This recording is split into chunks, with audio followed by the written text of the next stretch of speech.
Muita começar coisa. a buscar as mensagens aqui no nosso chat para te fazer perguntas, né? O Vitor Gonçalves, que já tinha citado aqui fora Matos, está aqui falando o seguinte: Cruzeiro precisa de contratações que entreguem mais desempenho do que nome.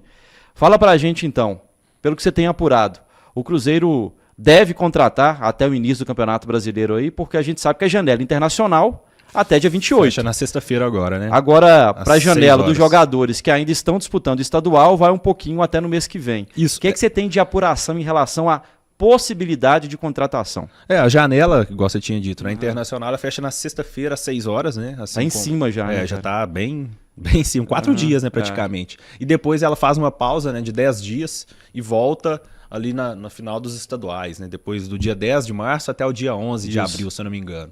Ou se não é Eu dia acho que é isso mesmo, 10 a 11. Isso, então assim, tem tempo para os clubes, né, se reforçarem, mas é aquilo que a gente estava falando nos bastidores antes, né? Você não vai buscar um jogador.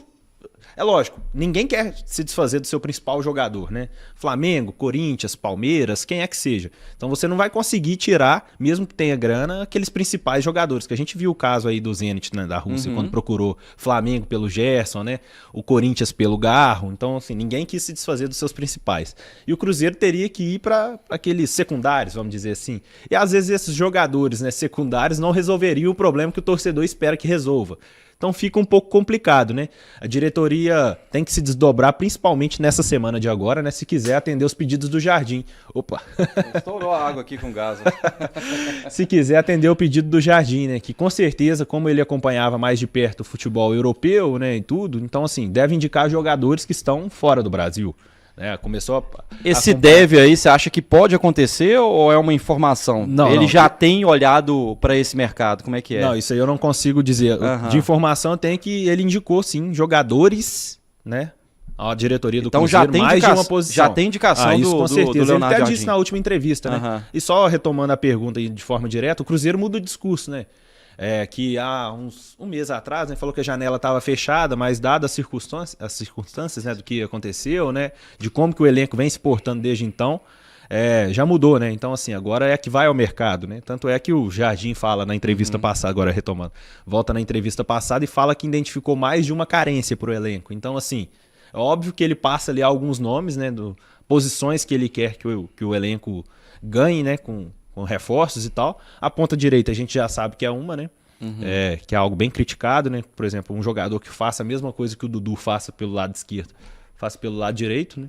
Que hoje em dia os pontas do Cruzeiro são Lautaro, o Rodriguinho é mais meia, né? Meia pra ponta, exatamente. mas não tem recebido oportunidades, né? Caio Jorge não é ponta. É Dudu, Lautaro e o Bolaço que vem sendo improvisado, assim, mas também não tem conseguido. Então, assim, o Cruzeiro tem que ir ao mercado em busca desse jogador, né? Não tem essa peça no elenco. Então, pelo que você tem de apuração, o Cruzeiro vai contratar. Vai, até um assunto até quente, né? Hoje, no Central da Toca, o Thiago e o Samuel trouxeram, né, que o Cruzeiro foi atrás, buscar informações, né? Tem esse interesse do Lucas Ronier, né, do Curitiba, um jovem jogador atacante também que joga pelas beiradas, tem 20 anos. Então, assim, é uma promessa, é aquilo que eu tinha dito antes, né? Não é um jogador consolidado, né? Então, assim, se você contrata um jogador nesse estilo, você tá fazendo uma aposta, né? Perfeito. Então, assim, pode cair muito naquilo de queimar alguns jogadores, assim, ó, o jogador chega, aí não tá tendo aquele desempenho esperado, aí vai insistindo no jogador, ele continua não rendendo tanto, né? Que é o que acontece muito com os jogadores da base. A pressão aumenta, a torcida cobra, então, assim, vai que acontece esse movimento. Então é um risco, né? Então, assim, a diretoria correria um risco se fosse ao mercado em busca desse tipo de jogador que ainda não tem um nome, né? Não é consolidado. Mas, ao mesmo tempo, muita gente também cobra que a diretoria tem que pensar em jogadores nesse estilo, né? De sair um pouquinho daquela viseira, assim, de só jogadores mais velhos, que já ganharam mais títulos, renomados, né? Mas que não estão no seu melhor, no auge, né? Vamos dizer assim. Então fica esse dilema, né? Apostar num jovem jogador que pode te entregar ou apostar nesses jogadores mais consolidados que às vezes, né, não estão no melhor momento, então pode... São jogadores que podem trazer o retorno técnico, né? Sim. Já o jogador mais jovem pode trazer retorno técnico e financeiro, né? Principalmente. A gente viu que o Cruzeiro emprestou o Vitinho agora pro Goiás. Em 2 ou 3 jogos que ele já fez 2 gols, saiu muito aplaudido, teve o nome gritado lá pela torcida do Goiás no jogo passado, ficou empate 1 a 1 um ativo que pode então, virar, assim, valorizar bastante, né, cara? Esses empréstimos eu não vejo assim como uma coisa ruim. Pelo contrário, o João Pedro no Tombense. O João Pedro no Tombense fez 2 gols já nesse campeonato. Então, assim, é um jogador que está se destacando no Tombense. Então, pode recuperar esses jogadores, né, e dar essa rodagem, essa minutagem que eles precisam, que no Cruzeiro, muito difícil, eles teriam, né?